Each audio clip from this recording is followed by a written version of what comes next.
Hello and welcome back to the channel. This is Joe, and today we're going to talk about my flight simulator. This is my current flight simulator setup. I'm running XPlane 11,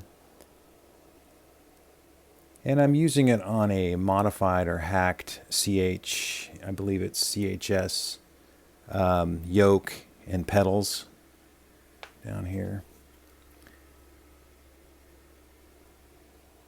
So this has been hacked to look similar to a Piper Cherokee with the throttle quadrant. I actually pulled out and modified.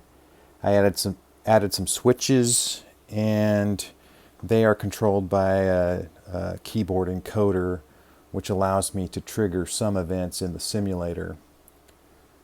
This works out really well, but I think it's time to step up my game and build a simulator and upgrade this one to utilize a more formal panel. And one of my requirements is that I want to use either USB controlled realistic gauges or build a new panel and use a secondary monitor to run or drive the instruments.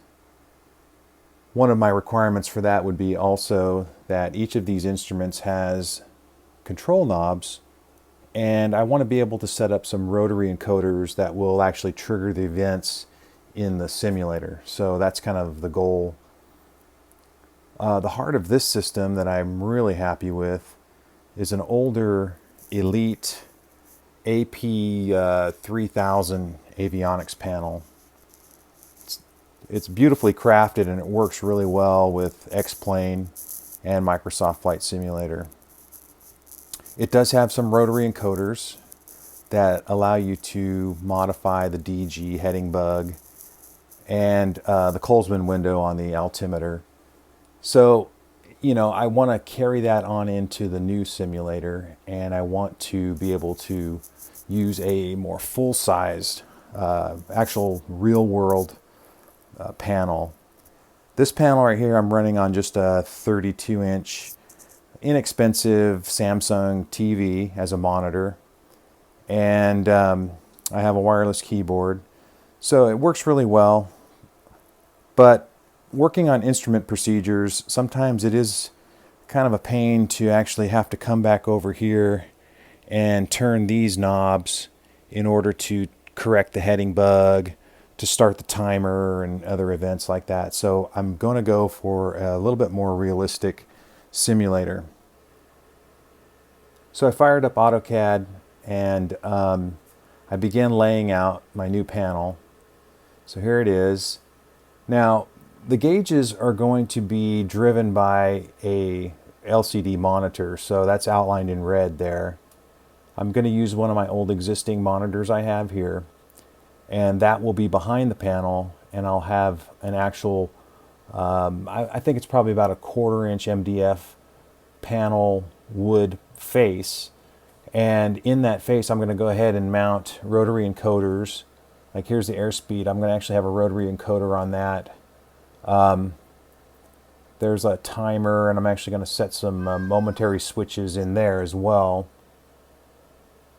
I am going to build a whole new switch layout. Basically, I'm going to use an actual rotary switch to be able to control the magnetos, and split switches for the avionics bus and the master. So when it comes to the yoke and the throttle quadrant, I'm going to use Redbird simulations, the Alloy YK1 yoke, the RD1 pedals, and the TH1 throttle quadrant that has a gear and flap switch. Now the requirements for this simulator again are going to be, I want to keep this thing ready for IFR practice. It must be able to interface with my ForeFlight on my iPad, which XPlane does really well.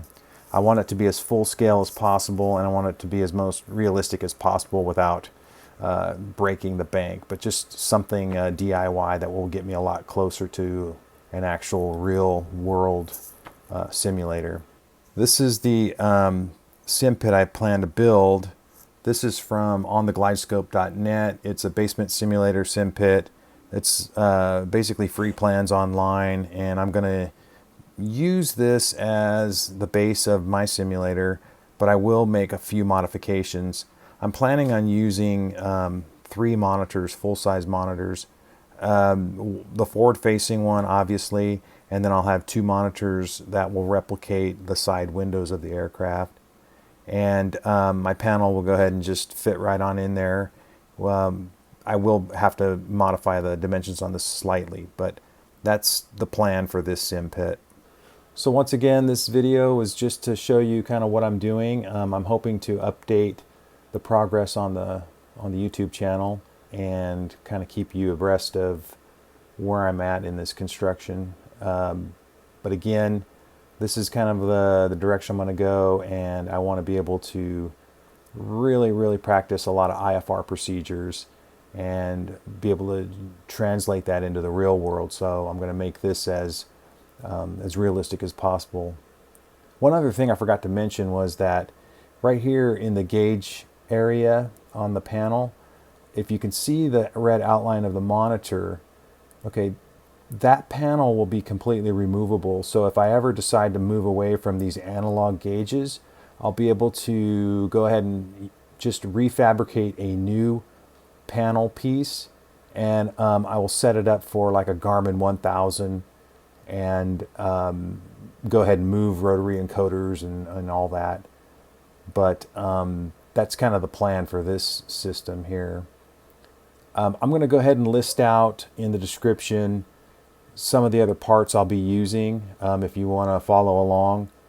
Hopefully, you know, this might inspire you to build your simulator and hopefully help you out in your journey of learning to fly. So anyway, that's all I had for today, but I just wanted to share that I am going to be updating my flight simulator, so look for the new videos coming out. And I do have 3 or 4 videos in the editing platform right now. I'm ready to just kind of continue to work on those, so more videos to come. So anyway, hope you enjoyed this. Have a great day. Fly safe.